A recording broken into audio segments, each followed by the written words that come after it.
Está começando mais um Comentaristas de Portal, seu podcast sobre notícias, com comentaristas de opinião extremamente duvidosa, com exceção da opinião dos nossos convidados. Nós estamos gravando este programa no dia 7 de março de 2024. Meu nome é Adrian Lemos e juntamente comigo está ele, o meu amigo que não lembra de cabeça as fases da Revolução Francesa, Sr. Tiago Escudo de Carvalho. Que triste. Salve. Ele não lembra. Nossa, ficou triste só porque você não lembra as fases da Revolução Francesa?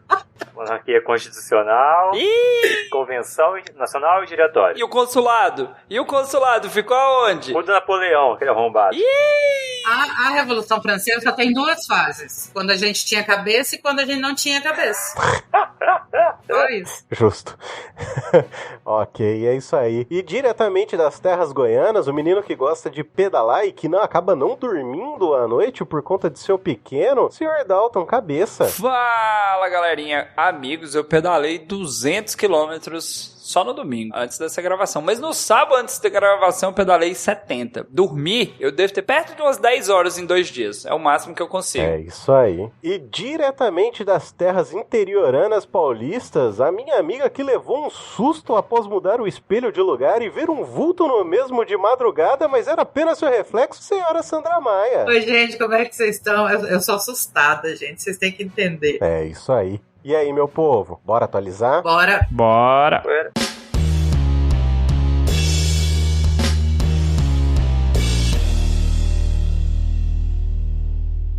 Chegando aqui na nossa sessão de recadinhas, o primeiro recado é o mais importante de todos, então dá uma seguradinha aí, ouve tudo. Nós estamos com 3 vagas femininas abertas para inicialmente igualarmos a nossa bancada. Nós queremos no futuro diversificar, mas para que nós façamos isso, nós precisamos dar um passo por vez. Então, se você se identifica como mulher e tiver interesse em fazer parte desta bancada, entre em contato no nosso meio de comunicação extremamente arcaico, chamado e-mail, para comentaristasPod@gmail.com. Mais um recadinho aqui sobre o Spot Flávio. Nós temos as nossas caixinhas em cada episódio. Tem uma seção para você também comentar e deixar lá o seu comentário. Ou, se você quiser, também pode deixar um emoji. É super válido para ajudar no engajamento deste pequeno programa. Uma outra coisa para ajudar no engajamento desse programa é deixar 5 estrelas na avaliação. Isso vai fazer com que o Spot Flávio nos ranqueie melhor e mostre esse programa para outras pessoas. Caso você queira informação, além das informações que são dadas aqui neste programa, nós temos os stories no Instagram, lá no nosso Instagram do Comentaristas de Portal. Então sigam o nosso perfil para ficar antenado, não só nas matérias que nós compartilhamos, mas também nos vídeos, áudios, publicações e informações extremamente relevantes que não tem nada a ver com certos perfis que te deixam chocados. Sabe por quê? Porque além dos comentaristas, nossos ouvintes também mandam coisas para nós compartilharmos lá. E todo mundo sabe que os ouvintes do Comentarista de Portal são os melhores ouvintes da podosfera. Chegando aqui no Indicações dos Comentaristas, eu gostaria de indicar o episódio 168 lá do podcast Farofeiros Cast, A Verdade sobre Maria da Penha. É um episódio que fala muito sobre quem é a pessoa que dá nome à lei, além de discutir diversos pontos sobre abusos e agressão. Então, se você puder ouvir, tem o link aqui na nossa publicação para você ir ouvir lá diretamente. Meus queridos, vocês gostariam de indicar algo? Eu queria.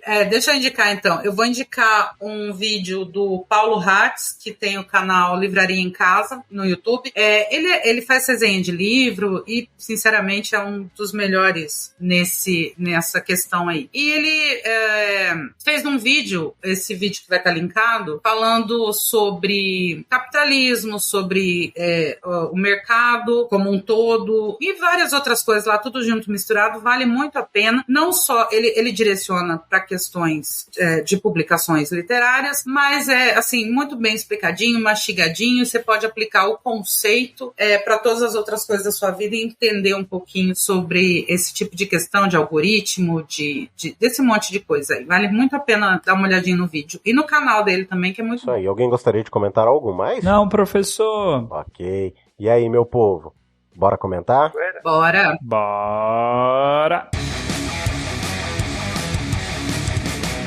Chegando aqui na nossa sessão principal, meus amigos, hoje eu irei começar trazendo a minha matéria. A minha matéria precisa de um pouco de contextualização. Eu cheguei ao assunto por conta da matéria da Rosana Herman, lá na Folha, em uma coluna de opinião, onde o título da matéria é sério que Thor Batista vai processar quem o chamou de feio. É uma matéria do dia 29 de fevereiro de 2024. Enfim, eu fui buscar mais informações a partir da matéria dela. E aí eu descobri que, basicamente, o herdeiro do império falido do petróleo brasileiro, por meio de seu advogado, grandes merdas ser advogado, ele entrou na justiça para processar internautas que estariam atacando a sua imagem, o chamando de velho, mesmo ele tendo apenas 32 anos, mas estando com a sua imagem extremamente diferente do jovem malhado que um dia já possuiu 4% de gordura corporal. Grandes merda. Porque ele mereceu. Agora, o que eu gostaria de trazer aqui para discussão são alguns pontos que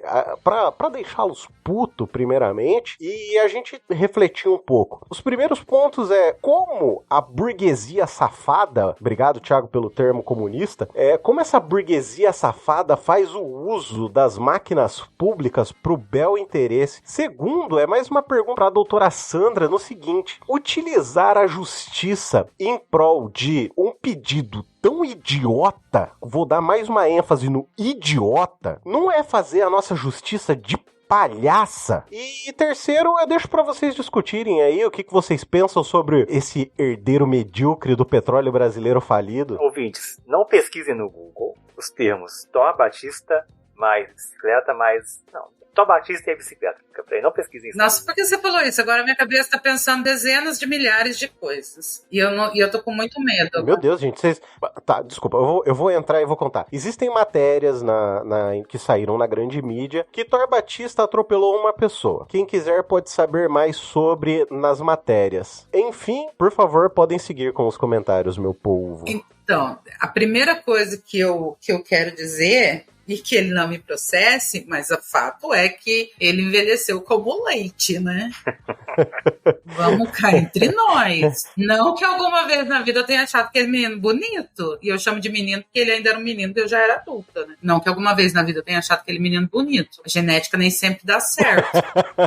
Mas realmente, gente, o bichinho envelheceu que nem leite. Sobre o negócio do processo, o próprio judiciário tem questões que abarcam esse tipo de situação. Então, assim, o processo dele pode ser indeferido e ele ser obrigado a pagar as custas do processo. Então vai perder uma grana, vai perder o processo e perder uma grana. Não que isso vai fazer muita falta pra ele, né? Porque não vai. A gente sabe que pessoas com dinheiro, isso é dinheiro de pinga. Né? Ele pode responder por assédio processual, porque é uma questão que o judiciário não deve se... O judiciário pode considerar uma questão com a qual ele não devia estar ocupado gastando tempo e dinheiro do contribuinte. Uhum. E aí ele pode responder por assédio processual, por má-fé processual. Enfim, o próprio judiciário tem seus meios de se proteger contra esse tipo de processo banal e idiota, né? Então deixa ele, não avisa ele não, como diz uma amiga minha, deixa ele, não avisa ele não. É isso aí, meu povo, gostariam de comentar mais sobre esse querido?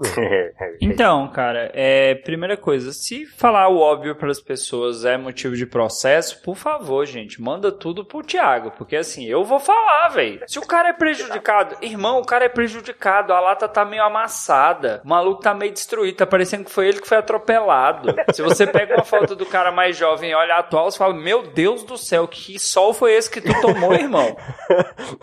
Aonde que você estragou nesse meio tempo, querido? Caramba, bicho, o maluco tá prejudicado. E assim, é muito bom ser rico, porque o rico tem tempo de falar assim, eu vou processar pessoas na internet hoje porque elas me chamaram de feio, bobo, cara de melão. Maluco, parece meus alunos de 9º ano. Eu assim, oi professor, o fulano me chamou de feio. Eu falei, meu irmão, mas tu é feio. Tu queria que ele te chamasse do quê? Caraca, velho, me ajuda a te ajudar, irmão. Fala, pelo menos você é simpático, porque feio não vai dar pra mudar, ué. Pelo menos esse é o meu ponto de vista, eu diria. Justo, é isso aí. Senhor Thiago, agora eu gostaria de fazer toda a sua elucubração comunista. Eu, só porque eu acho que esse tipo de gente deveria ganhar um planeta só pra eles. Assim, eu queria pegar cada rico, cada milionário, cada bilionário. Assim, se eu tivesse exercício de imaginação, os poderes do Superman. O que você faria? Seria um herói? Seria um ditador? Não, eu ia presentear cada bilionário desse com um planeta só pra ele. Chamava Vênus. Levava até lá assim de coração aberto. Ó, vai pra Pequeno Príncipe, né? Thiago seria o verdadeiro Omni-Man, né? Não. O Thiago vende essa imagem, gente, desculpa, você ouvinte que ouve essa imagem do Thiago como o grande revolucionário matador de burgueses, o Thiago deve ser aquele cara que ele não discute nem quando ele recebe troco errado. Eu tenho certeza que o Thiago é aquele cara tão bonzinho, que as pessoas falam que ele tá errado, ele fala, não, realmente eu tô só pra não discutir. Mas ele fica pagando de Robespierre, vou matar 15 mil, eu sou matador. Vai nada, cara, vai nada. Eu nunca disse que eu ia matar ninguém, não. O Thiago é o verdadeiro monge budista. Monge budista é exagero. Né? Tá quase, meu querido. Você tá quase, Thiago. Eu não tenho disciplina de ser monge budista, não. Cara, sinceramente, bota um bip aí, grandíssimo. O cara respondeu um processo, foi inocentado, mas em que circunstâncias? E agora não pode falar que ele fez. Pelo amor de Deus, hein? Não tem espelho em casa não, diria minha sogra? Então, aí é que tá. Ô Sandra, Vossa Senhoria, como doutora advogada, jurisconsulta, chamar uma pessoa de feio, bobo e cara de melão seria suficiente pra gente poder processar alguém? Não. Injúria, gente. Nossa, eu já falei um monte de vezes aqui. Todo contexto, quando você vai analisar um crime tem contexto. E o primeiro contexto que você analisa dentro de um crime é intencionalidade, entendeu? Quando você fala que alguém é bobo, feio, gente, não é injúria, pelo amor de Deus. Primeiro porque é uma questão de fato, né? A pessoa é feia. A pessoa é feia. Não tem condição. O juiz vai avaliar? O juiz vai olhar assim, não, realmente é feio. Pode chamar de feio. Meu filho, tu é feio. E aí é que tá. A gente pode falar com causa, né? Como feios. Pessoas que estão no mesmo patamar, que são pessoas feias. Por isso que a gente faz um programa de áudio, a gente não faz um programa com vídeo, entendeu? Porque pelo menos a voz, a gente passa a impressão que vocês quiserem, entendeu? Se vocês quiserem achar a gente bonita, isso é uma questão de vocês. Não, mas e outra coisa, que se eu fosse uma mulher bonita, meu filho, eu tava expondo minha figura na Medina, tava aí nas internet da vida, o que é isso? Agora não, a gente se conforma em ser feio. Sabe, pra nós é normal ser feio. A gente é acostumada. E tem gente que até gosta da nossa feiurinha, entendeu? Agora você imagina como a pessoa é mimada, como a pessoa precisa ser mimada e viver numa realidade onde todo mundo fala amém, onde todo mundo estende um pano pra passar, a ponto dela achar que ser chamada de feia é motivo de processo. Pensa na cabecinha dessa pessoa. Pensa um pouquinho. Sim, mas é isso que o Thiago acabou trazendo no último episódio, e que pessoas às vezes são criadas pra se acharem especiais, sim, entendeu? Pra acharem que são realmente melhores do que outras pessoas. E esse é muito um caso que pelo menos eu vi, assim, diretamente no Big Brother Brasil desse ano de 2024. A gente tem pelo menos 3 pessoas ali que se acham os biscoitos mais especiais do Brasil, aonde o mundo lhes deve tudo de bom, e aonde uma pessoa negra não abaixar a cabeça pra ela, essa pessoa é tida como o tóxico, arrogante, abusivo. O abusivo, exatamente. Então, esse é um ponto que, cara, tá escancarado, pelo menos hoje, nesse cenário do Big Brother. Eu só fico, assim... tem 32 anos, tá acabadinho, mas é uma criança, né? E nem é uma criança, porque as crianças criadas aqui dentro de casa, meu sobrinho e tudo, eles têm um pouquinho de senso. Eles têm mais senso do que ele, com 32. E tá acabado, sim. Tá feio mesmo. Faltou a Nani aqui hoje pra comentar. Por ser carioca, eu tinha histórias folclóricas correntes na cidade do Rio de Janeiro. Na época que esse senhor era um jovem estudante do ensino médio, de causos envolvendo ele no ambiente escolar. Ok, é isso aí. Meu povo, gostariam de comentar algo mais sobre esse assunto?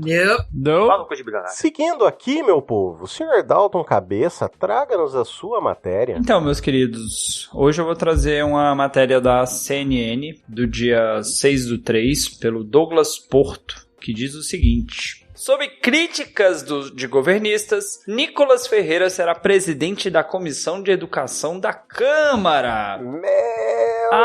Meus amigos, isso aqui rendeu. Por que rendeu? O PL conseguiu um número gigantesco de deputados aí na última eleição. A direita no Brasil conseguiu uma eleição expressiva, né? Não conseguiram, graças a Deus, eleger um presidente, mas o estrago estava feito. E aí, na hora de dividir ali as secretarias, dividir quais áreas cada um ia acabar ocupando, o PL conseguiu, né, a presidência dessa pasta de educação, da Comissão comissão de educação. Qual é o problema? O Nicolas é um cara conhecido já aí da política brasileira por falas totalmente erradas. Ele tá sendo processado por transfobia lá, no caso da Duda Salabert. Ele tem um processo já na esfera civil e tá indo pra criminal. Ainda não tá resolvido, mas corre risco aí de responder um processo feio por conta de transfobia. Tem a situação que a irmã dele, orientada por ele, acabou filmando uma aluna trans também no banheiro, na escola. Toda uma situação. Sabe o maluco do maluco? Sabe o cara que é da direita mais psicopata maluca possível? Esse cara pegou essa parte da educação. Isso gerou uma discussão gigantesca. Vários deputados foram lá e falaram assim, não tem lógica, não tem condições, não tem cabimento esse cara que não tem nenhuma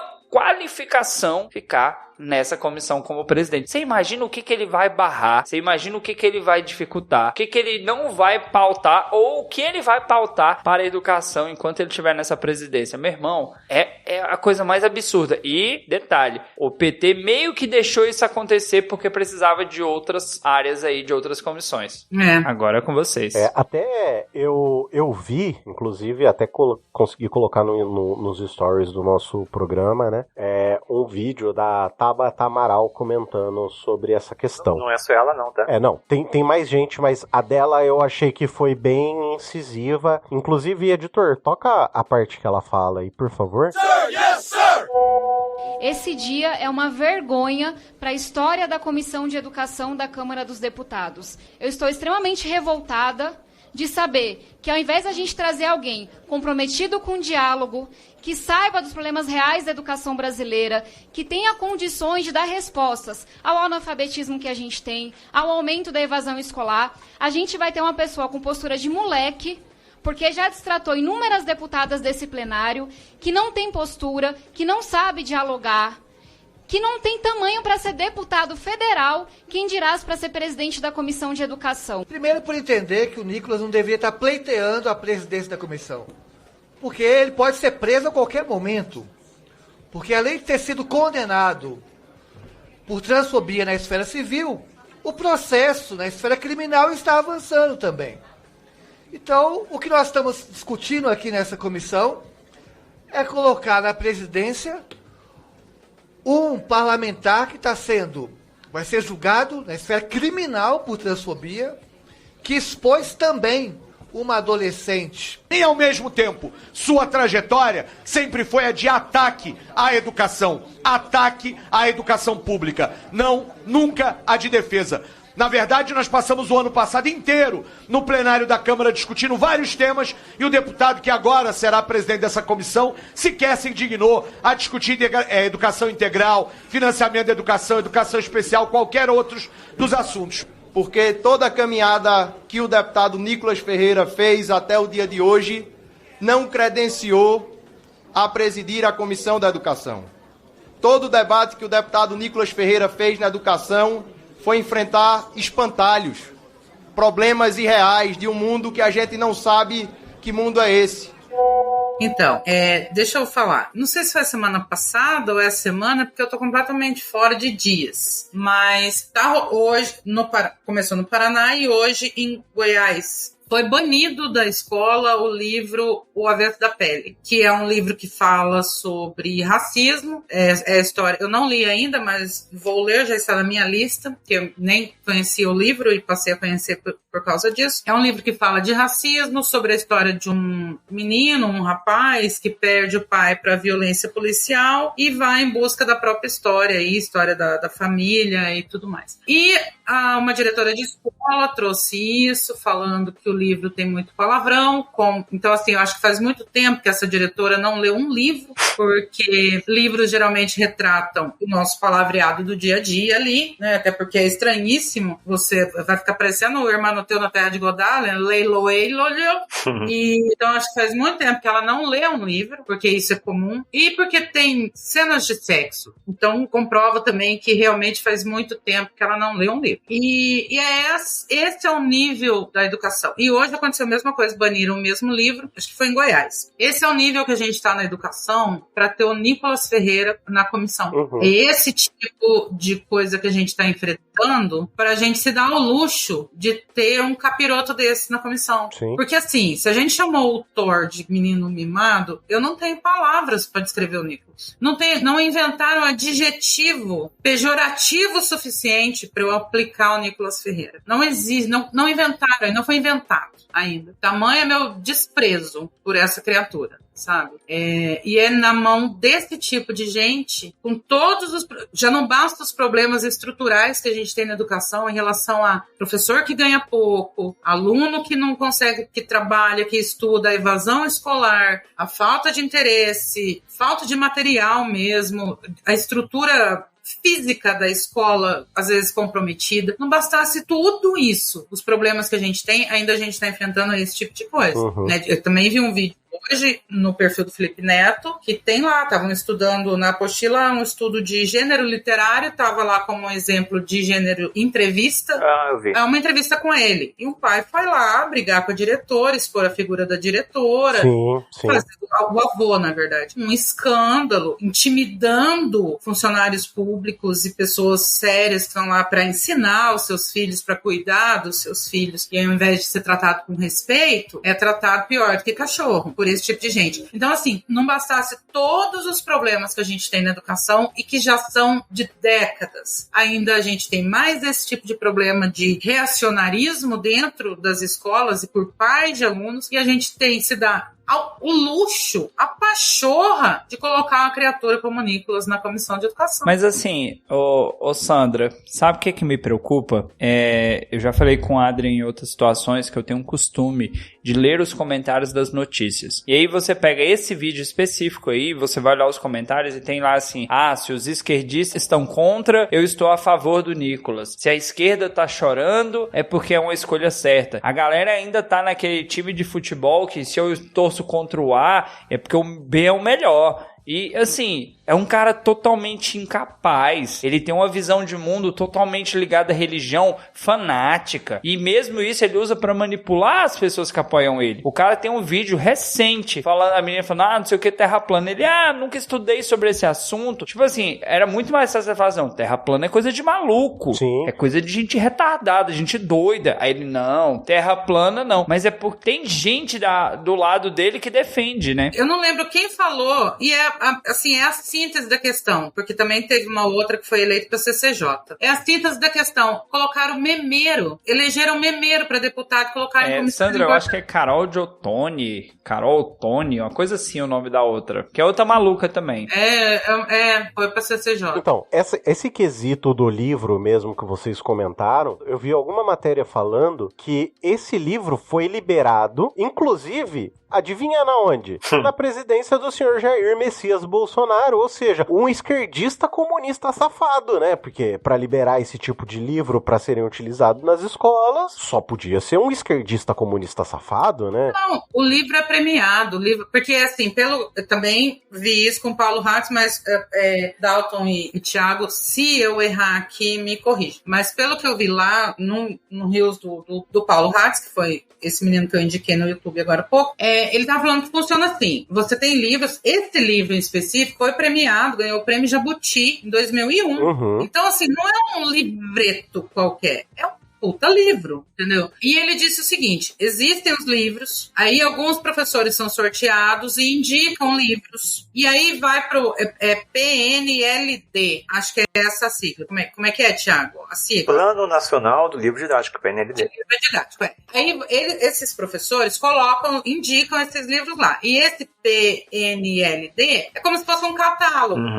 Os livros ficam lá, é como se fosse um catálogo de livros. E aí a escola, através da sua direção e tudo mais, vai lá nesse catálogo e escolhe livros com os quais ela quer trabalhar e o governo manda para ela. Então, assim, se para essa diretora tá implicando com esse livro, e é como você falou, foi no governo passado que o livro foi mandado para a escola dela, foi porque ela mesma pediu o livro. Sim. Ninguém enfiou o livro goela abaixo dela, ninguém foi lá à noite, invadiu a escola e colocou o livro na estante, sabe? Então, assim, o que tá acontecendo? Que loucura tá acontecendo? Me fala. Cara, olha, eu vou aproveitar Eu ia trazer isso no próximo episódio, mas eu já vou trazer nesse. A dissonância cognitiva do ser humano tá um negócio muito maluco. Muito maluco. Porque assim, acabei de ver uma matéria falando que o Edras não sei quem está refugiado fora do país e chorando porque contra o comunismo do Lula. Ô meu querido, vai tomar no seu cu, filho da puta. Você vir falar que aqui no Brasil tá vivendo uma ditadura comunista? Cara, como diria meu amigo Thiago, gostaria. Quem dera. Porra, quem dera, entendeu? Mas não, a gente tá vivendo o Lula aí, campeão de conciliação, bicampeão de conciliação, permitindo as mesmas coisas, permitindo que certas pessoas não sejam punidas, entendeu? Que não haja mudança em algo que ele possui a prerrogativa de direito para fazê-la, entendeu? Porque, vamos dizer assim, ele não está alterando uma lei. Pelo contrário, ele estaria alterando algo que é da sua competência, entendeu? Que seria mexer na porcaria das Forças Armadas. Então, assim, um cara desse vir falar que a gente está vivendo a ditadura comunista da esquerda no Brasil, ô meu querido, você falar um negócio desse é um absurdo tão grande quanto eu falar que merda é extremamente rico em proteína. Talvez seja. Essa galera come merda. Eu parei pra pensar se não é.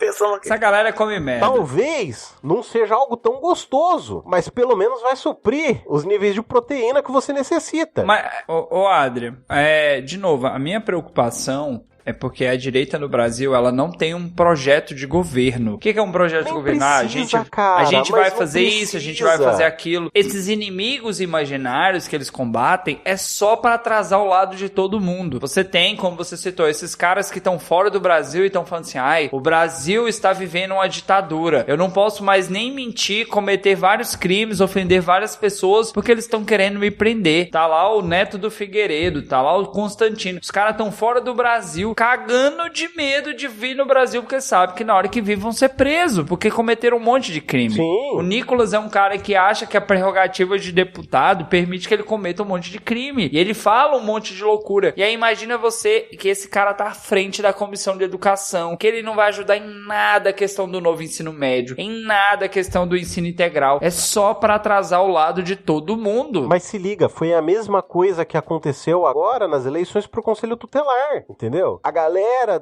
os neopentecostalistas, esses nego maluco que acha que tudo é pauta de costume, que tudo é Deus, Pátria, Família, essa galera invadiu de um jeito as eleições e a galera que realmente já estava fazendo um trabalho, querendo ou não, perdeu um espaço, porque essas pessoas são, de certa forma, populares, entendeu? Elas acabam ganhando um alcance por conta dessa coisa da igreja, de ser pessoas que estão à frente desses cultos malucos na minha cabeça, que, cara, a gente tá perdendo todas as batalhas que eram nossas. Essa questão de educação, a questão de auxílio à mulher, entendeu? A questão das cotas para negros, indígenas, quilombolas e outros, sabe? As questões afirmativas. Mas a gente só perde mesmo, cara. A gente só tá perdendo. Mas nunca foi diferente disso, não. A gente só perde mesmo. Mas a gente tá perdendo mais, Thiago, pelo amor de Deus. É esse que é o problema. Não, a gente tá perdendo igual, não é mais, não. É a mesma coisa. Isso é contemporâneo. Esse é o princípio do reacionarismo. Porque, apesar deles se chamarem de conservadores,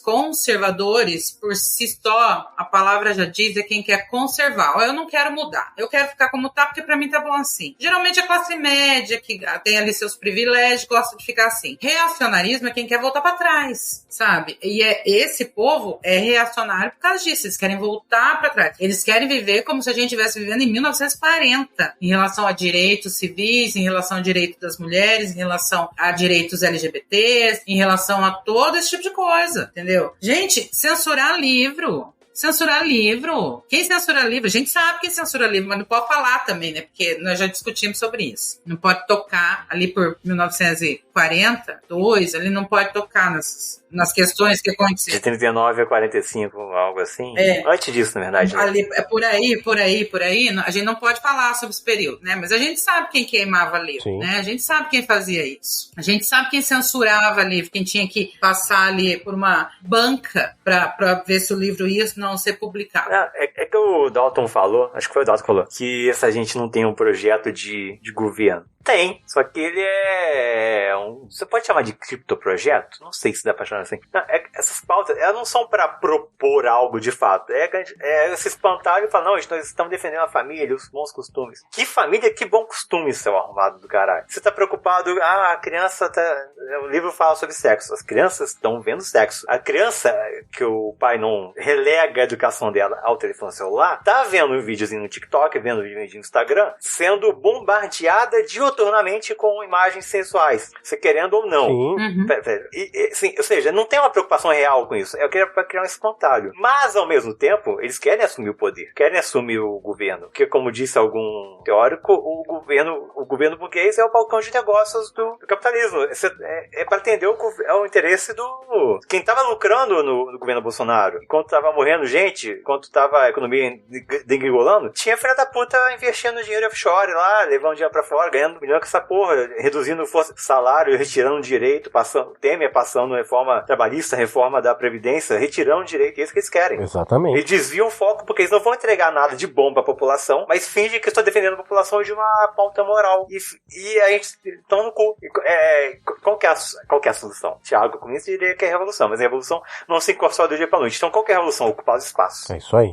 Tem mobilização? Vai se mobilizar, vai se organizar, filho da mãe. A gente precisa, na verdade, já passou da hora da gente se mobilizar, e eu acho que é a mesma coisa que eu bati no ponto anterior, na pauta anterior, na semana anterior. Nós precisamos começar a nos unir para ganhar ponto a ponto. Se nós não nos unirmos para começar a ganhar ponto a ponto, se a gente continuar pulverizado da maneira como nós estamos hoje, nós vamos continuar perdendo e cada vez nós vamos perder mais espaço. Para seguir aqui, senhora Sandra, por favor, traga-nos a sua matéria. Então, essa semana, vou pegar aqui uma matéria da BBC News, motoristas de aplicativo, o que pode mudar com o projeto de lei que regulamenta o trabalho por aplicativo. Ela saiu no dia 4 de março pela Laís Alegrete. No dia 4, o governo anunciou que enviou ao Congresso o projeto de lei para regularizar o trabalho dos motoristas de aplicativo e criar uma nova categoria trabalhista, trabalhador autônomo por plataforma. E aí agora eles vão ter contribuição com o INSS, então vai adquirir todos os direitos que advêm desse tipo de contribuição, vai ter um valor mínimo por hora trabalhada, vai ter um limite de horas para se trabalhar e vai ter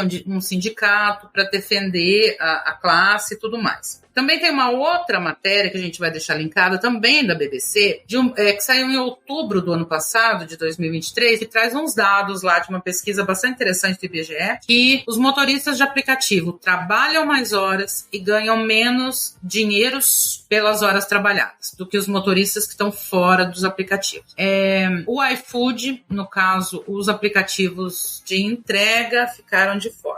O iFood soltou uma nota bem esquisitinha, meio que deu uma tretadinha ali com o ministro do Trabalho, uma coisinha feia ali, fez um feinho. O que eu quero dizer é o seguinte, meu irmão já foi mototáxi, por exemplo, embora essa classe tenha ficado de fora desse acordo, esse acordo trata mais de aplicativo de passageiro, de motorista de passageiro, tipo Uber, 99, esse tipo de coisa, mas falando como um todo sobre esses profissionais. Meu irmão já foi mototáxi, eu já fui secretária / telefonista de um ponto de mototáxi, porque aqui em casa a gente sempre rebolou, filho. E a maioria deles, gente, eles não ganham tão pouco assim, viu? Deixa eu só, inclusive, falar isso. A maioria deles estão nesse tipo de trabalho exatamente porque eles querem liberdade de horário, eles não querem ter patrão enchendo o saco na cabeça, esse tipo de coisa que mais interessa a eles. No entanto, pouquíssimos deles se preocupam com o depois, no sentido de contribuir com o INSS, porque se depois se pagar um seguro de moto ou do carro, para caso aconteça alguma coisa, ele também não morrer com a grana, não ficar apertado. Se acontecer alguma coisa com ele ter como prover a família. Embora tenha-se liberdade, você acaba perdendo por outro lado. E aí eu queria linkar isso, porque ainda é uma proposta, vai ser discutido, então não tem muito que a gente falar sobre como vai se ajeitar as coisas. Provavelmente vão ser colocadas coisas, tirado coisas, até a aprovação final. Mas o que eu queria dizer, e linkar já com o que a gente estava falando em relação à educação, sobre se organizar, como que a gente coloca na cabeça das pessoas que elas têm que ter direitos, que é bom para ela contribuir com o INSS, para uma aposentadoria aposentadoria, para uma licença maternidade, para um auxílio-doença, para esse tipo de coisa. Que a qualquer momento ela está à mercê do acaso. Como a gente consegue fazer essas pessoas entenderem que a cidadania, ela, por mais que a gente não queira, ela tem um certo preço monetário, eu digo. Para você ser cidadão, você deve cumprir com algumas obrigações, não só porque são obrigações, mas porque são direitos seus. Essas obrigações acarretam em direitos. Como a gente faz isso? Como a gente explica, coloca na cabeça dessas pessoas e na cabeça também, como a gente muda um cenário de que ou você tem que escolher ser subalterno e trabalhar das 8 às 18, ou ter um horário mais flexível, que você possa levar a criança na escola, que você possa passar um pouco mais de tempo com seus filhos, e você não precisa ser escravo desse sistema, mas ainda ter direito. Como é que a gente muda esse cenário? Olha, é complicado, bem complicado, porque enquanto você tá falando tudo isso, eu tô pensando algumas coisas aqui e pensando que é muito da onde esse discurso neoliberal acaba pegando. E aí eu vou exemplificar. É o seguinte, é fato que acho que o melhor momento previdenciário que o Brasil teve para as pessoas se aposentarem um dia foi ali década de 90, início, talvez até o meio dos anos 2000, talvez até o governo Lula ali, Lula 1 e Lula 2, talvez.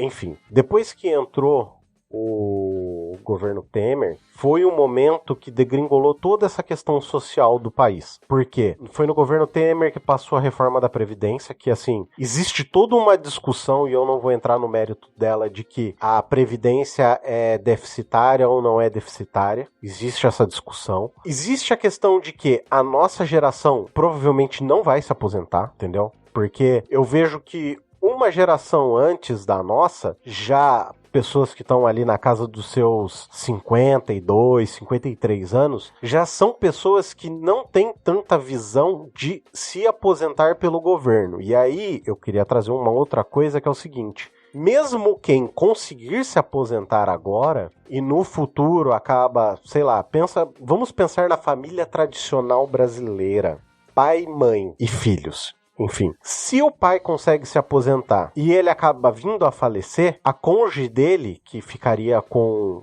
o benefício, né, acaba hoje recebendo a metade do valor. Então, assim, eu só vejo, pelo menos o nosso sistema previdenciário, cada vez mais fodendo, destruindo o próprio trabalhador. Por quê? A gente está trabalhando hoje para uma coisa que é, de certa forma, difícil de tangir, não vou dizer que é intangível, mas que é muito difícil da gente conceber, pensar que daqui 40 anos a gente vai conseguir se aposentar com dignidade, porque a gente não vai, a gente sabe que com o passar dos anos as doenças só vão aumentar, os gastos com a indústria química, que aliás eu acho que é um absurdo a gente ter indústria química também como algo particular e bom, enfim, eu acho que é aquilo que o Thiago sempre falou, eu vou trazer, e agora, hoje em dia, eu vou sempre bater nessa tecla. Educação, saúde não deveria ser de maneira alguma privatizada. Essas coisas não deveriam ser privatizadas de jeito nenhum. Porém, também entendo toda essa lógica neoliberal de que usa isso como discurso para falar que, olha, tá vendo? Você, trabalhador CLT, que contribui todo mês com, sei lá, R$400 por mês com INSS, quando você chegar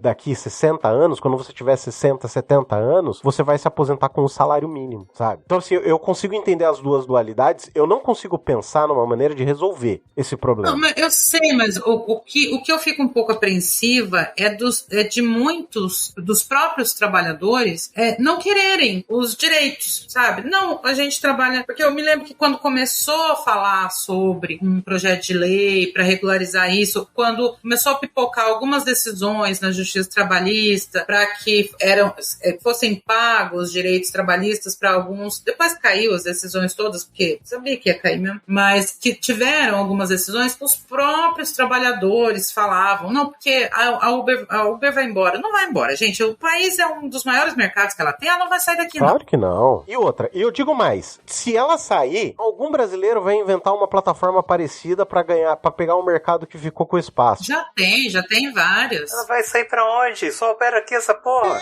Então, é exatamente isso. Não vai sair, gente. Pelo amor de Deus, entendeu? Essa galera não vai sair porque é um mercado que elas pegam. Tem uma página de zoeira, chama Memes, sei lá, Memes Nobres para Plebeus Ociosos. Faz umas piadas de cunho medievalísticos. Aí tava lá, não, o Lorde do Feudo anunciou que não vai pagar esses impostos, vai embora daqui. Só volta a descobrir como levar a terra dele. Mas é. O que é isso? Você vai embora? Tá, vai deixar essa indústria aí, eu assumo. Obrigado. Sim.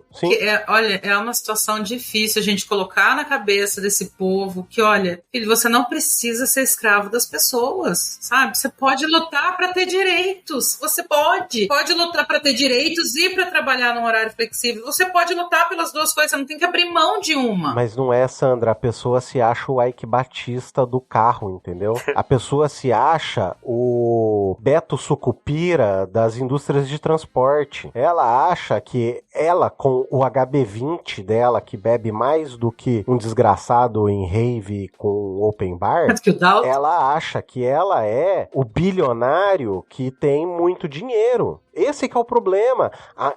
E aí, foi isso que eu falei, que eu entendo de certa forma essa lógica neoliberal, mas também entendo que essa lógica neoliberal, ela é desgracenta. Por quê? O cara, na verdade, ele tá mais perto do mendigo que tá na praça do que perto do bilionário. Você fez uma conta maravilhosa há um tempo atrás, dizendo que um bilionário, que uma pessoa que tem 100 bilhões de reais, vamos dizer assim, ela consegue gastar 1 bilhão por ano e ainda assim não vai morrer pobre. Vai morrer bilionária. Exatamente. Se ela viver 100 anos, ela vai gastar 1 bilhão. 1 bilhão com B de bananada, sabe? Por ano. 1 bilhão é muita grana. Agora imagina você, trabalhador, que vive com, sei lá, 3 mil reais por mês. A pessoa não vive com 1.000, ela vive com bilhão. Ô Adrian, eu acompanhando essa discussão que a Sandra trouxe aí através do Desce a Letra, e aí um cara mandou um comentário lá pro Cauê falando assim, porque a partir do momento que aumentou, que regularizou o sistema, né, e ele falando especificamente do iFood, que eles passaram a pagar mais impostos e que isso reduziu a renda, porque a empresa, ao invés de repassar o prejuízo para a própria empresa, repassou pro cara que tá trabalhando pra empresa. Tem muita gente que, se hoje você chegar e falar assim, você quer ganhar R$500 a mais diretamente no seu salário, ou você quer ganhar de R$500 por fora. Se você ganhar diretamente no seu salário, você sabe que vai ter desconto, você sabe que você vai perder parte desse dinheiro, mas daqui 20 anos, ou até mesmo daqui 6 meses, se você precisar, você vai ter esses R$500. O cara fala, cara, eu quero por fora, eu quero sem um desconto, porque a maioria das pessoas não tem uma visão de que pode acontecer algo. O lance do motorista de Uber, que se o carro dele atolar, se o carro dele quebrar, se o carro pegar fogo, se o carro bater, o prejuízo é dele. O lance da galera do iFood, que se o cara passar mal, se acontecer alguma coisa durante o trabalho, o prejuízo é dele. Só que na cabeça de muita gente, e eu falo isso, às vezes a gente tenta julgar os outros, mas a gente não tenta se encaixar. A Sandra conseguiu se encaixar na realidade do próximo aí. É o lance de, cara, R$50 a mais na minha vida faz diferença. Sim. R$100 a mais na minha vida faz diferença. Eu vou pensar nisso. Eu não vou pensar que eu posso me machucar, eu não vou pensar que eu posso adoecer. No caso das mulheres, eu não vou pensar que eu posso engravidar. Infelizmente, tem gente, e eu dei aula disso esses dias pros meus alunos, falei, a gente critica todo mundo que faz greve, não vai lá e critica? Porra, esses motoristas de ônibus estão fazendo greve. Mas se eles não fizerem greve, não tem reajuste de salário. A gente só tem os direitos trabalhistas que nós temos hoje, porque há 200 anos a galera começou a fazer greve. Sim. A galera começou a quebrar a máquina, parou tudo. Ou seja, só vai funcionar quando a gente ensinar para as pessoas, e isso é difícil, de que elas precisam desses direitos. E a gente não vai convencer disso brigando, discutindo. Cara, eu falo assim, meu irmão, tem um colega aqui, ó, tá com a perna cheia de ferro. Ele tá encostado? Não, ele não tá encostado, ele tá tendo que trabalhar. Por que ele tá tendo que trabalhar? Porque ele não tem nenhum direito que protege ele, que defende ele. Exatamente. Já falamos sobre isso algumas vezes. Não vou lembrar? Não vou, mas principalmente, vocês vão lembrar, o caso do Galo, que o link vai estar linkado na matéria, inclusive. O cara é um líder da entregadores, estava organizando e trabalhando para organizar eles como categoria, e o iFood fez uma campanha massiva para minar isso. Por quê? Porque o interesse deles. Como é que a gente vai conhecer o cara de que é melhor ele se ter direitos do que perder um pouco agora para ter uma garantia no futuro? É do convencimento, é do trabalho de base. Você, cara, organiza um sindicato, se organiza um sindicato, se filie, paga 1%, um equivalente a 1% por ano do seu salário para ter um sindicato vai defender esse direito. Eu faço como professor. Eu vejo aqui no motorista de ônibus, outras categorias. O sindicato de Juiz de Fora é muito forte. E no plano de carreira é muito bom. E a gente consegue mobilizar, porque o sindicato vai, conversa, dialoga com a categoria, e a partir do momento que a gente dialoga, a gente consegue ter o convencimento, perceber, não, a gente vai ter uma dificuldade agora para ter um ganho no futuro. Mas o cara tá numa condição já pauperizada, é o máximo. O máximo que ele consegue ter uma moto para ir tentar, sim, como entregador, ganhar um dinheirinho. Eu tenho um carro, vai ganhar como Uber. Tipo, o próprio Uber, que era como um extra que a pessoa usava o carro no tempo livre, virou a profissão principal de tanta gente. Sim. E por que tem essa facilidade? A gente já falou disso. É o que o capitalismo precisa para se perpetuar. O exército industrial de reserva. É mão de obra barata e abundante, sem direito, sem continuar de reclamar. Se reclamar, a gente manda a polícia ter seu cacete. Vai ter 10 na fila para ocupar a vaga desse cara. Essa é a ideia. A tomada de consciência de classe não é automática. Uhum. A tomada da consciência de que eu devo ter direitos é bom, mas o direito exige movimentação e em alguns limites de sacrifício também. Mas, e principalmente, exige organização. Não vai cair do céu o direito. Sim. O Dalton tá certo. Não foi para a benesse dos senhores burgueses capitalistas que a gente hoje tem direitos. Ainda são razoavelmente grandes. É porque pela mobilização da classe trabalhadora, antes de tudo.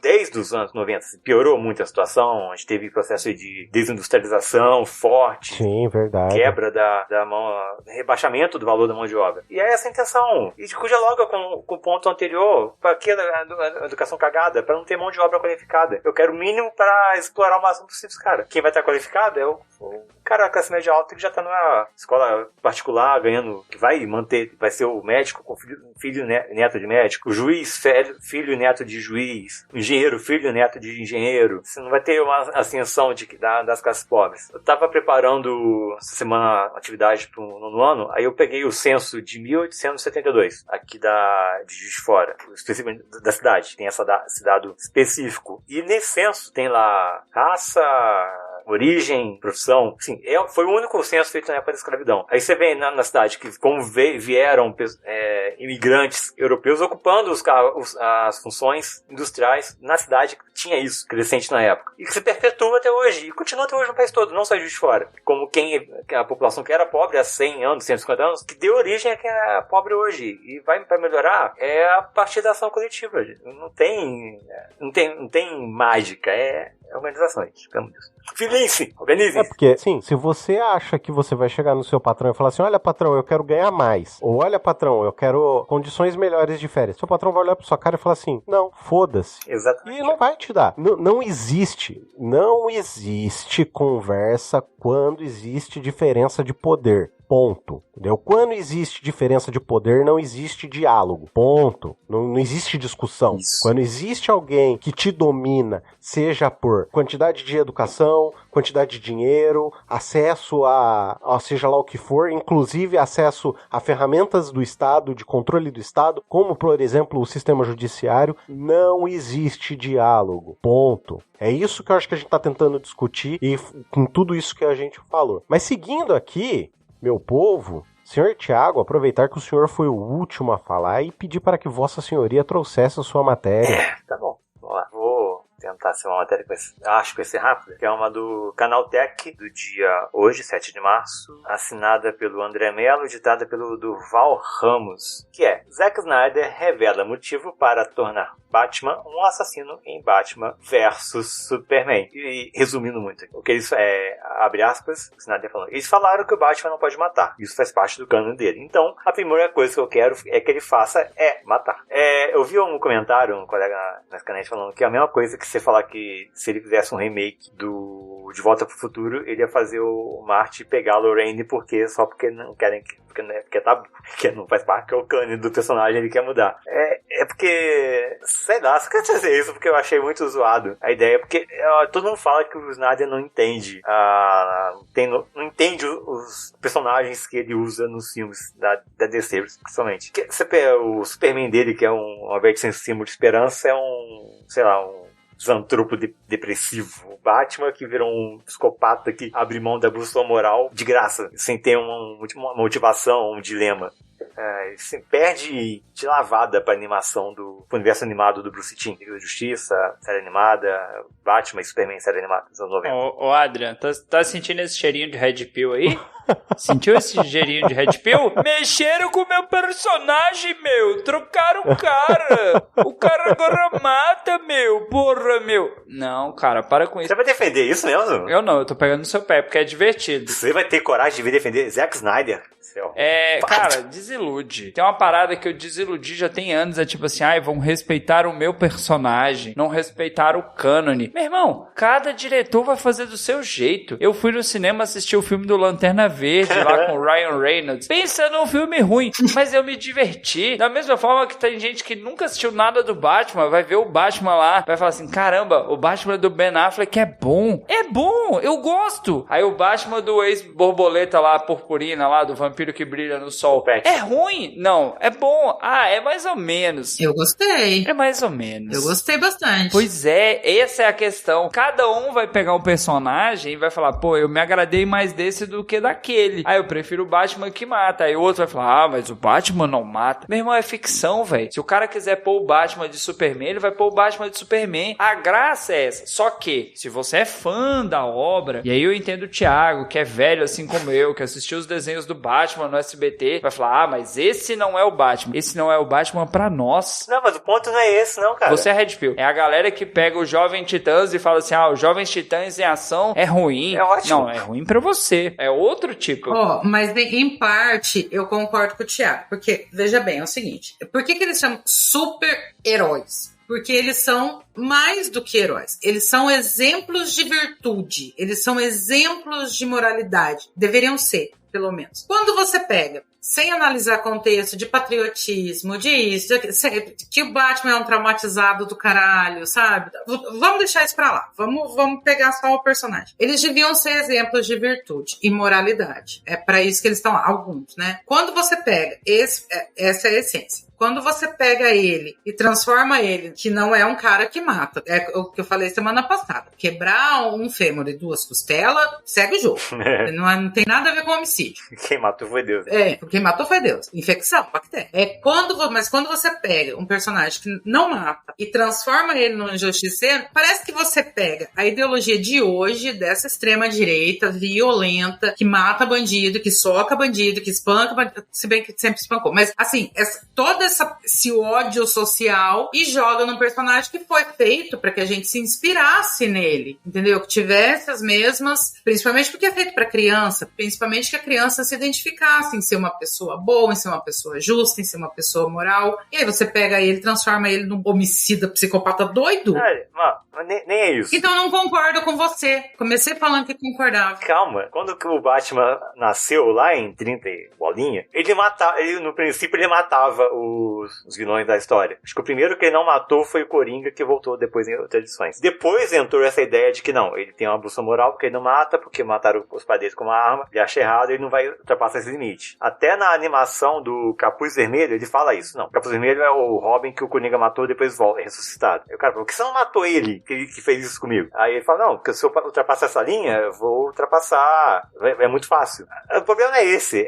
Tem histórias boas que ele ultrapassa a linha. Tem histórias merdas que ele ultrapassa a linha também. Tem um vídeo do canal Mansão N, eu não indiquei nada no começo, mas fica a citação agora, que eles pegam um monte de história do Batman que ele mata alguém por N motivos, ou N histórias, ou universos paralelos. A questão é que o Snyder é infantil, vou porque não pode, eu vou fazer só porque é do contra. Ele não desenvolve uma motivação. Meu irmão, o diretor, se quiser colocar o Batman de amarelo e dizer que o Batman tira kryptonita do cu, ele pode, porque é dinheiro. Mas é um diretor bosta. É dinheiro, bosta é a gente que não ganha dinheiro com isso. É um diretor bosta. Inclusive, assistam o link do quadrinho da Sarjeta falando sobre ele. Então, mas aí, Thiago, eu acho que entra na coisa do... Sabe aquela discussão que teve do público evangélico para com o especial de Natal do Porta dos Fundos? Eu acho que entra mais ou menos na mesma bússola de discussão. Os caras foram lá e tiraram o sarro do JC. Os caras dos melhores do mundo tiram sarro do JC, entendeu? E os negros ficam puto. E, cara, é assim, se eu não gosto, se eu não quero, eu não vou consumir, sabe? Eu consumo essa merda, eu vejo o filme. Então, porque você é burro. Porque assim, velho, você não é obrigado, mano. Ninguém bota uma arma na sua cabeça e te obriga a consumir aquilo. Convenhamos. Eu vejo a meu senso crítico baixo. Eu falo, porra, isso é zoado, cara. Eu não curto muito coisas da DC. Por quê? Sei lá, não fala comigo, não faz meu estilo. Fui assistir a porcaria daquele Flash lá. Nossa, isso não vi não. Eu assisti aquilo e falei, nossa, isso só serve pra mostrar como eu não devo assistir essas porcarias. Me diverti? De certa forma, sim. Achei uma bosta forte? Achei uma bosta forte. Eu vi Batman vs Superman? Não vi. Eu vi os Batman do Ben Affleck? Não vi. Eu vi o Superman? Não vi, cara. Não vou ver, não vou perder meu tempo. Eu vi no cinema essas porra tudo. Não vou perder meu tempo. Cara, eu já não vou no cinema já faz muitos anos e vou continuar não indo. Mas assim, não vou ver, cara, sabe? Eu brinco com o Dalton. O Dalton, que é o maior fã de Batman aqui, acho que ele deveria ser o primeiro a rodar a franga aqui e se descabelar por conta da questão de que mexeram no meu Batman. Agora, tu falar isso, Thiago, mexeram no meu Batman? O problema não é o Batman, o problema é o corno do Snyder. Mas o Snyder é um bosta, cara. Os filmes... Vamos lá, fazem uma aura dos filmes do Snyder. Cara, convenhamos, assim, eu não sei se o Snyder é tudo isso, não, sabe? Não, nem perto. Ai, gente, o Snyder é o tio do pavê, pelo amor de Deus. Sabe? Cara, é só não consumir, mano. Pô, é só não consumir. Cara, mano, eu vou falar, cara, você consome porque você quer, velho. Você não é obrigado, mano. Exatamente. É um produto de mídia com personagem que tem apelo. A gente consome. Eu, por exemplo, eu gosto do Batman, Mas gente. tem a crítica mais embasada do que eu sou, infinitamente mais embasada do que eu sou capaz de dar. Tem o pessoal do Batcaverna, analisa essa porra toda. E o pessoal do podcast do Mansão Wayne também, que são muito bons. E tem um episódio, eu não lembro se é sobre o Batman vs Superman ou se é sobre o do Snyder Cut da Liga da Justiça. Eu vou procurar, vou linkar. Em que eles falam um pouco sobre essa visão do Snyder do super-herói, até do Superman, como ele junta com a visão política dele, que eles citam até um livro, acho que é a Revolta de Atlas. Então, esse é o meu problema com o Snyder. Esse é o meu problema, que ele pega um personagem e ele junta com a visão política dele e vira uma merda. É uma visão... Qual que é o problema? Sei lá, é ruim. Red Pill. Louca, Tá no cu, é o caos. Adriano, não adianta você dar conversa pra Malu, cara. Ele tá falando que o meu Batman, ninguém mexe com o meu Batman. Meu irmão, eu tenho 60 carrinhos só do Batman da Hot Wheels. Eu tenho uns 9 bonequinhos do Batman. Eu tenho o Batman azul, eu tenho o Batman roxo, eu tenho o Batman preto. Se fizer um bonequinho do Batman amarelo que nunca apareceu em lugar nenhum, eu quero um bonequinho do Batman. Eu tenho o Patolino. Eu tenho um Patolino de Batman. Tem Patolino de Batman? Não tem, mas eu quero. Eu tenho um carrinho do Batman do Scooby-Doo. Eu quero, porque foda-se. Se for divertido, eu quero. Assim é que é divertido. Red Pill. Cara, no Batman do Joel Schumacher, não. Pera aí, me ajuda a lembrar. É o Batman do Tim Burton ou é no do Joel Schumacher? O Batman tá andando no beco, chega o cara, o capanga, o Batman dá um soco nele, aí dá uma risadinha, olha pra baixo, ele amarrou uma bomba dentro, na cintura do cara. E joga ele uma caçamba, fecha, ele sai andando e a caçamba explode com o cara no fundo. É zoado. Acho que é o Michael Keaton que faz isso. Acho que é do Tim Burton que faz isso. Eu não sei se é do Tim Burton, mas é zoado. É uma palhaçada.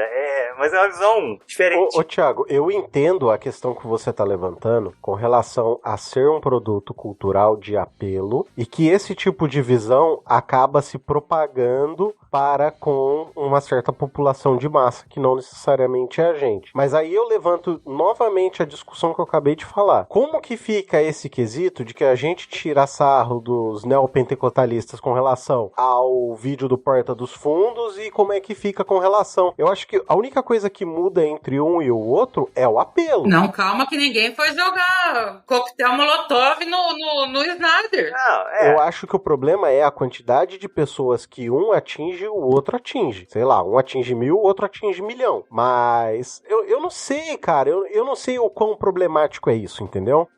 Eu sinceramente não consigo pensar. Não é só isso.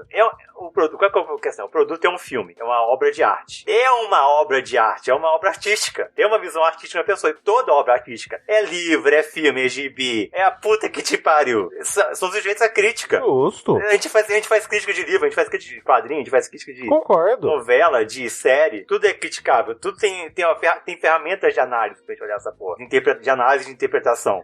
Você é sério que vocês fizeram mais polêmica na porra do Snyder do que na parte política. Tá tomando cu. É que sei lá, mano. Quem é Snyder na fila do pão, né, velho? Mano, eu vou convidar o camarada da Mansão N pra gravar com a gente. É isso aí, me encaminhando aqui para o final do nosso programa, nós temos o formulário de participação Bora Comentar, eu quero comentar. No Bora Comentar, você comenta as matérias que você quiser. Se você quiser enviar uma matéria pra gente comentar aqui, vocês podem fazer isso através desse formulário. E eu quero comentar, você preenche e pode gravar um programa inteirinho aqui conosco. Caso você queira mandar a sua opinião, você também pode fazer pelo meio de comunicação extremamente arcaico chamado e-mail, que você pode encaminhar para comentaristasPod@gmail.com. Nós estamos tanto no Instagram, no Twitter e no Blue Sky como @comentapod. Eu não tenho mais nenhuma rede social, mas onde as pessoas te encontram, Sr. Thiago? Sim. Pra variar, vocês me encontram aqui xixi fora, militando muito. Encontra também no Twitter, TikTok, Instagram, Blue Sky, Threads. É isso aí, acho que é só isso, com @Tistoriano é com TH. E é isso, gente. É isso. É isso aí. E tu, meu amigo de Goiás, onde as pessoas te encontram? Meus amigos, vocês me encontram no Instagram e no Twitter com @DaltonCabeça, lembrando que é KBSA. Se você me mandar um oi lá, eu te mando todos os perfis secretos do Adrian, tá? Ele fala que não tem rede social, mas ele manda meme todo dia, pelo menos uns 20. Ele só não quer ser amigo de vocês lá. Faz uns dias que eu não mando e nem vejo. Mentiroso! É isso aí. Temos também o nosso querido Roger Manrique no Twitter como Roger Manrique e no TikTok como Roger.manrique. E a senhora Sandra, onde as pessoas te encontram? Vocês me encontram lá no Twitter, no @SandraMaia com Y e H no final, e no grupo do Facebook Sky Nerd Ômega. Chega lá que a gente bate um papo. É isso aí. Meu povo, agradeço imensamente por essa gravação. A gente fica por aqui. Um grandíssimo abraço. Até o próximo programa. Tchau, tchau. Tchau, gente. Até mais. Tchau. Longa e próspera.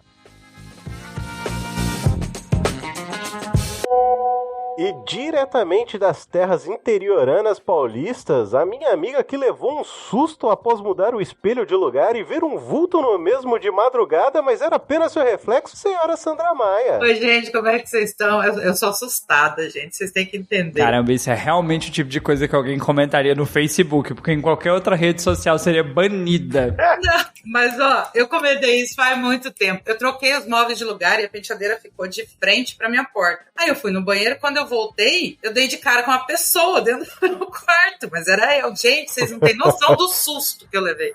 Você olhou para o abismo e o abismo olhou de volta pra você. Olhou de volta pra mim.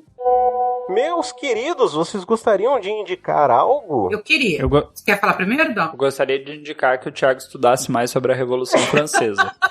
Eu não, eu me livre. Ai, caceta. Um bando de burguês safado. E aí, ninguém vai comentar mais nada? Acho que... Não, peraí que a minha dignícia... O Thiago tá comendo, eu vou comentar isso. O Thiago tá comendo escondido. Não. O Thiago tá comendo? Ainda não. Dá um pedaço. Não, é que a minha esposa, ela ia entrar aqui, ela mandou mensagem. Fecha a câmera pra ele, tá? Que boa. Ela passou aqui e deixou pra mim 2 mini cigarretes. Olha, dá um pedaço, Thiago. Mini cigarrete? Fala só um não aí, por favor, gente. Não. Não. Dita roxo. Obrigado. Não. Pera aí, rapidinho que eu já volto, só um minuto. Não. Ditador. Vai. Não. Dalton, corre, toma o microfone, Dalton. Gordinho, careca. Olha o golpe. Gordinho, careca, te ligam. Ele tá ouvindo tudo isso depois. Gordo, arrombado, gordo. Lindo. Você tá no mudo, então. Eu ouvi o que você falou, viu, Dalton? Não ouviu, não. Você que pensa.